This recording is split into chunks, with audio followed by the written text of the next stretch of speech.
ఎందుకు ఇంత షార్ట్ కట్లో మాట్లాడుతున్నాడు అంటే 2 నిమిషాలని వాడన్నాడు. 2 నిమిషాలు అలాగే అయినప్పుడుగా అయిపోతుంది. ఇంకా చాలామంది మాట్లాడవలసిన ఉన్నారు. నా దృష్టిలో ఎక్కువ మంది ఎస్సీసీఎల్ నాయకులు మాట్లాడితే బాగుంటున్నదన్నది నా అభిప్రాయం. మనకి మొదటిసారి వచ్చారు కనుక కాన్స్టిట్యున్సీ పెద్దలందరినీ పిలిచారు. మీరు మా అందరినీ గౌరవించాలని ఈ ఏర్పాట్లన్నీ చేశారు. మా గురించి మంచి మాటలు చెప్పారు. మీ కృతజ్ఞతలు. మందిది శ్రీకాకుళం జిల్లా ఎస్సీసీఎల్ విస్తృత స్థాయి సమావేశం. అంటే దీంట్లో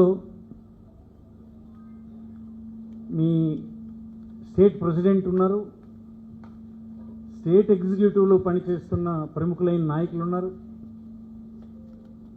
వివిధ జిల్లాలకు నాయకత్వం వహిస్తున్నటువంటి అధ్యక్షులు వచ్చారు, కొంతమంది మన దగ్గర కాన్స్టిట్యున్సీలకి నాయకత్వం వహిస్తున్న నాయకులు వచ్చారు, మండలానికి గ్రామానికి ఆ లెవెల్ నుంచి వచ్చారు. విస్తృతంగా ఈ జిల్లాలో వైఎస్ఆర్ కాంగ్రెస్ పార్టీకి ఎస్సీసీఎల్కి నాయకత్వం తీసుకున్నటువంటి ముఖ్యులైన వాళ్ళందరూ ఇందులో కూర్చున్నారు. ఇలాంటప్పుడు ఏ విషయాల్ని చెప్పాలి అని నేను ఆలోచించినప్పుడు అసలు నాయకుడంటే ఎలా ఉండాలి? మీరు నాయకులు కదా, నాయకులా ఓటర్లా? చెప్పరేమయ్యా, నాయకులా ఓటర్లా?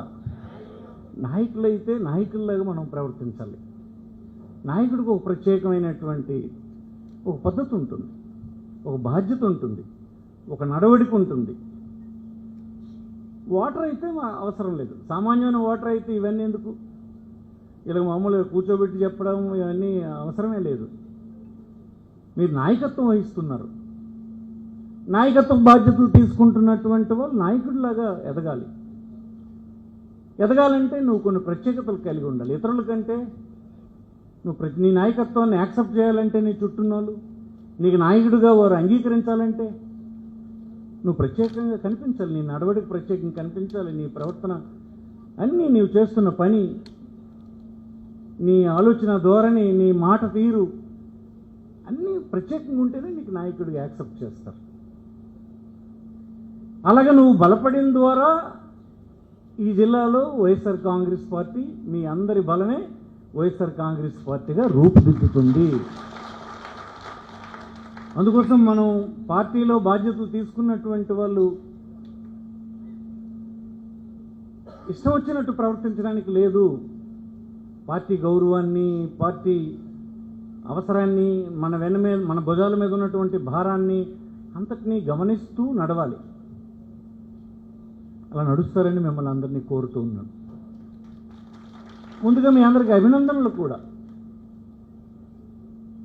సుధాకర్ బాబు, జగన్మోహన్ రెడ్డి గారు జిల్లాలో డిస్ట్రిక్ట్ ప్రెసిడెంట్, మీ ఎస్సీసీఎల్ డిస్ట్రిక్ట్ ప్రెసిడెంట్ కృష్ణదాస్ గారు అందరూ కలిసి మీ అందరికీ అవకాశం ఇచ్చారు. ఈ అవకాశం అందరికీ రాదు. ఇదేనా ఎస్సీస్? మనకి ఇక్కడ ఎంతమంది ఉన్నారా మన జిల్లాలో? కాదు కదా, 9% ఉన్నారు మన జిల్లాలో. 9% ఎస్సీస్ ఉంటే కేవలం మీ 500 మందికి అవకాశం వచ్చింది.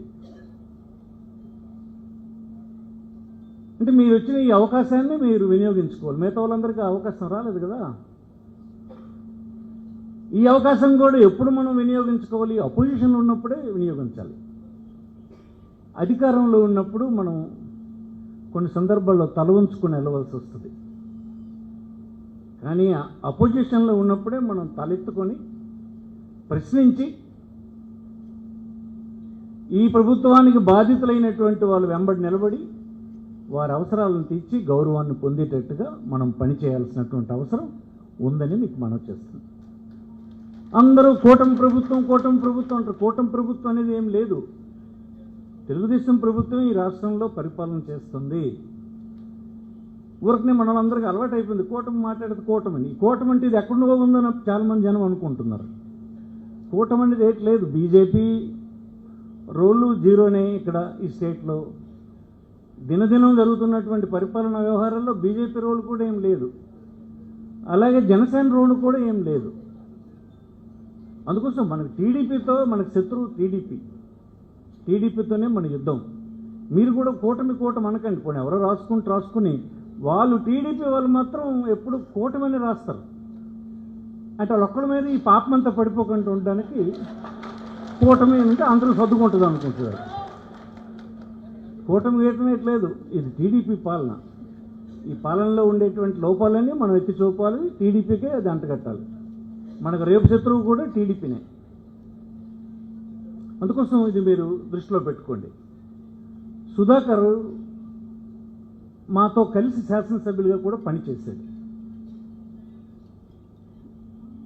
మంచి ఉత్సాహవంతుడు.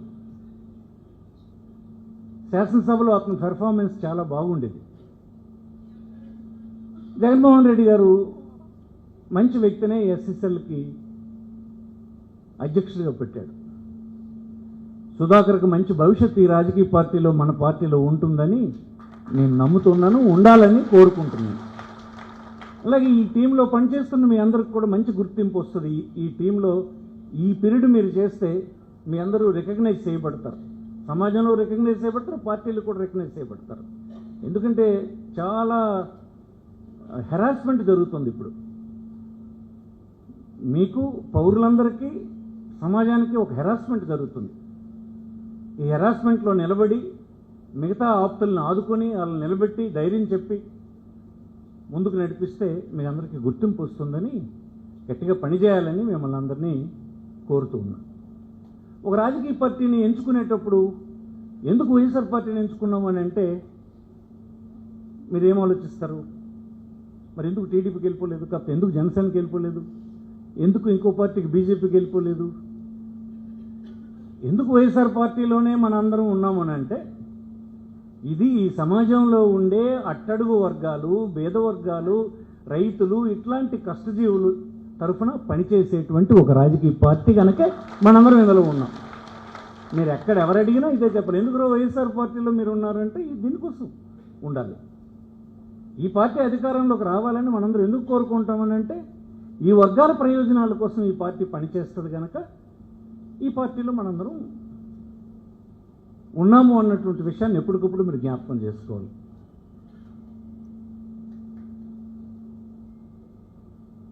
ముఖ్యంగా రాజకీయ పార్టీలకి ఎక్కువసేపు మాట్లాడడానికి ఇంత సమయం లేదు, కానీ రాజకీయ పార్టీలు ఈ దేశంలో ఏవైనా రాజ్యాంగం మీద ఆధారపడి రాజ్యాంగ పరిధిలోనే పనిచేయాలి. రాజ్యాంగబద్ధంగా పరిపాలన చేసిన నాడే ఆనాడు రాజ్యాంగం రాసినటువంటి పెద్దలు చాలా ఆలోచన చేసి అన్ని లోపాలకు, అన్ని కష్టాలకు, రాబోతున్నటువంటి ప్రమాదాలకు అన్ని ఆలోచనలు చేసే రాజ్యాంగం చక్కగా రాసి పెట్టుకున్నారు. అందుకే ఈ రాజ్యాంగం ఇన్ని కోట్ల మంది జనాభా మధ్యన ఇన్ని సంవత్సరాలు నిలబడింది. 75, 77 సంవత్సరాలు నిలబడింది. 78 సంవత్సరాలు నిలబడింది. ఇదే ప్రపంచంలో కొన్ని దేశాలు వాళ్ళు రాసుకున్న రాజ్యాంగాలు ఇన్ని సంవత్సరాలు నిలబడలే. 20 సంవత్సరాలకు మారిపోయింది, 15 సంవత్సరాలకు మారిపోయింది, కొన్ని రాసుకుని మరు సంవత్సరమే మారిపోయినాయి. ఈ 70 సంవత్సరాలు 4 సార్లు మార్చుకున్న దేశాలు ఉన్నాయి. కానీ ఒక్క భారతదేశపు రాజ్యాంగం మాత్రం ఈ 78 సంవత్సరాలైనా నిలబడింది. అందుకే మనం ఇలాంటి సందర్భాల్లో అంబేద్కర్ని ఒకసారి జ్ఞాపకం చేసుకుని నివాళులు అర్పించవలసిన అవసరం ఉంది. చాలా సంతోషం. ప్రారంభంలోనే అంబేద్కర్కి మీ అందరూ జేజేలు పలికారు. ఆ జ్ఞాపకం ఎప్పటికీ ఉండాలి. గొప్ప రాజ్యాంగం, గొప్ప వ్యక్తి. ఇది ఒక ఎస్సీస్ కోసమే కాదు, అందరి ప్రయోజనాల కోసం ఈ రాజ్యాంగంలో ఉంది. చాలామంది అనుకుంటారు అంబేద్కర్ అంటే ఇది ఎస్సీస్ కోసమే కాదు. రాజ్యాంగం పూర్తిగా స్టడీ చేసినట్టు తెలుస్తుంది. ఈనాడు రాజ్యాంగబద్ధంగా పాలన సాగడం లేదు. అప్పలరాజు గారు చెప్పారు, సీతారాం గారు చెప్పారు, దాసనే చెప్పారు, ఇంకా పెద్దలు మాట్లాడినప్పుడు చెప్పారు, కనకరావు గారు చెప్పారు, రాజ్యాంగబద్ధమైన పాలన ఇప్పుడు సాగడం లేదు. రాజ్యాంగంలో ఏముంది? అన్ని ప్రాంతాలకు సరిసమానంగా సంపదని పంచిపెట్టే పని జరగాలని ఉంది. ఆ పని జరుగుతుందా? ఇప్పుడు జరగడం లేదు. 1,00,000 కోట్లు రాజధానికి పెట్టేస్తే మరి మనమేమవ్వాలి? 5 సంవత్సరాలు, ఒక 5 సంవత్సరాల కాలం ఒక ప్రభుత్వానికి అధికారం ఇస్తే మొత్తం డబ్బంతా వాడు ఒక దగ్గర పెడితే మళ్ళీ వచ్చిన ప్రభుత్వం ఈ అప్పు చేసినటువంటి 1,00,000 కోట్లు తీర్చడానికి మరో 5 సంవత్సరాలు ఆలు చేస్తే ఎన్ని సంవత్సరాలు ఆగాలి? రాజ్యాంగం ఇలా చెప్పలేదు మనకి. సంపదని అందరికీ సరిసమానంగా అన్ని ప్రాంతాలకి వెళ్ళేటట్టుగా ఖర్చు పెట్టమన్నారు. అందుకోసం పూర్తిగా ఇవన్నీ రాజ్యాంగ విరుద్ధమైన పాలన ఇప్పుడు జరుగుతుంది. కానీ దాన్ని రోజు మసిపూసి మారేడుగా చేసి అందరికీ నచ్చచెప్పి పని చేస్తున్నారు. మీరు ఇలాంటి విషయాలను కనిపెట్టి అందరికీ చెప్పాల్సిన అవసరం ఉంది. ఒక లీడర్గా ఏం చేయాలి? మన చుట్టూ ఉన్న వాళ్ళని ప్రభావితం చేసే పని చేయాలి. నీ పార్టీకి నీ నుంచి వచ్చిన కంట్రిబ్యూషన్ ఏంటి? నేను నీకు పార్టీ అంటూ ఏమి ఇవ్వదు. పార్టీ ఇచ్చింది ఇదే, నీకు పదవి ఇస్తుంది. నువ్వు ఇగో మండల లెవెల్ సెక్రటరీవు అంటే నీకు గుర్తింపు ఇచ్చింది. గుర్తింపు దాన్ని నువ్వు మండలం నుంచి జిల్లాకి, జిల్లా నుంచి స్టేట్కి వచ్చేటట్టుగా నీలో ఉండేటువంటి శక్తిని, ప్రతిభని చూపించి నువ్వు రావాలి తప్ప నువ్వు సెక్రటరీ అయిపోయినా కనుక అందరూ నీకు దాంట్లో వేయాలి అని అంటే హీరో నువ్వు చేస్తున్న పనిని బట్టి పలానా వాడైతే పనికి వస్తాడంట. ఆ పనులు ఏంటి? ఇప్పుడే చెప్పారు, ఎవరో చెప్పారు నాకన్నా ముందు మాట్లాడింది. సోషల్ మీడియా ఒకటి చాలా ఇంపార్టెంట్ అయింది. ఇప్పుడు మన తాలూకు ఆలోచనల్ని, మన కార్యక్రమాలని బయటకు తెలియనివ్వకుండా ఉంచే పని చేస్తున్నారు. చాలా విషయాలు ప్రజలకు తెలియకుండా ఉంచాలని ప్రయత్నం చేస్తుంది. దంచిపెట్టి వర్షం కొట్టేసి అమరావతి మొత్తం మునిగిపోతే అట్లాంటి పడవలు తిరుగుతుంటే అది బొమ్మ చూపించొద్దని చెప్పి కొంతమంది అడ్డుపడుతుంది. ఎంత మన రాజధానిలోన చెరువులాగా అయిపోతే ఆ చెరువు కనిపించకుండా ఉండడానికి కోసం కాపలా కాస్తుంటారు. అంటే ఏం చేయాలనుకుంటుంది? జనానికి ఏమీ తెలియనివ్వకుండా ఉంచాలనుకుంటుండ్రా? ఇలాంటి సమయంలో లీడర్గా మనకు ఉన్నటువంటి ఇదేంటి? ఆయుధం ఏంటి? ఫోను. ప్రతి ఒక్కరి దగ్గర ఫోన్ ఉంది. నువ్వు 10 మందికి చెప్పు. ఎస్సీ సెల్లో ఉన్నాడు 10 మంది చెప్తే, బీసీ సెల్లో ఉన్నాడు 10 మంది చెప్తాడు, ఇంకొక వర్గంలో ఉన్నాడు 10 మంది. మనందరికీ కలిపి చేస్తే అందరికీ చేరవేద్దాం. దాచిపెట్టే విషయాలన్నీ ప్రజలకు తెలియజేసే పని చేద్దాం. ప్రజలు నిర్ణయం చేస్తారు ఫైనల్గా. నువ్వు దానికోసం తప్పుడు ప్రచారం చేయక్కలేదు, దొంగ ప్రచారం ఉన్నట్టుగా. అమరావతిలో పడవలు ఈత్తున్న బొమ్మ చూపించు. ఈ చేపలు పట్టుకునేదా రాజధాని అనే విషయం జనంకి తెలియని, అది యాక్సెప్ట్ చేస్తారు లేదు చూద్దాం. అలాగే ప్రతి అంశాన్ని అలా మీరు చూపించండి. కొట్టుకుంటున్న రైతుల్ని చూపించండి. రైతులు కొట్టుకునే పరిస్థితి గడుతున్న 5 సంవత్సరాల కాలంలో ఎప్పుడైనా మనం చూసామా? ఎప్పుడైనా ఒక దగ్గర గుమిగూడిన పరిస్థితి చూసామా? అలాగే ప్రతి అంశంలో చూడండి. ఇప్పుడు ఎడ్యుకేషన్కి సంబంధించి రాజ్యాంగబద్ధంగా జరగడం లేదంటే, ఎడ్యుకేషన్ ఇన్స్టిట్యూషన్స్ అన్ని పాడెట్టేశారంటే మనకేంటి? ఇప్పుడు ఒక బీద కుటుంబం కానీ బాగుపడాలంటే మామూలుగా ఇచ్చిన ఈ సహాయాలతో బాగుపడదండి. మనకు అర్థమైంది ఏంటంటే, రాజశేఖర రెడ్డి గారి సూత్రం కూడా ఏంటంటే, చదువు ఒక్కటే ఆ కుటుంబాన్ని వెలుగులోకి తేగలదు. చదువు ఒక్కటే ఆ కుటుంబాన్ని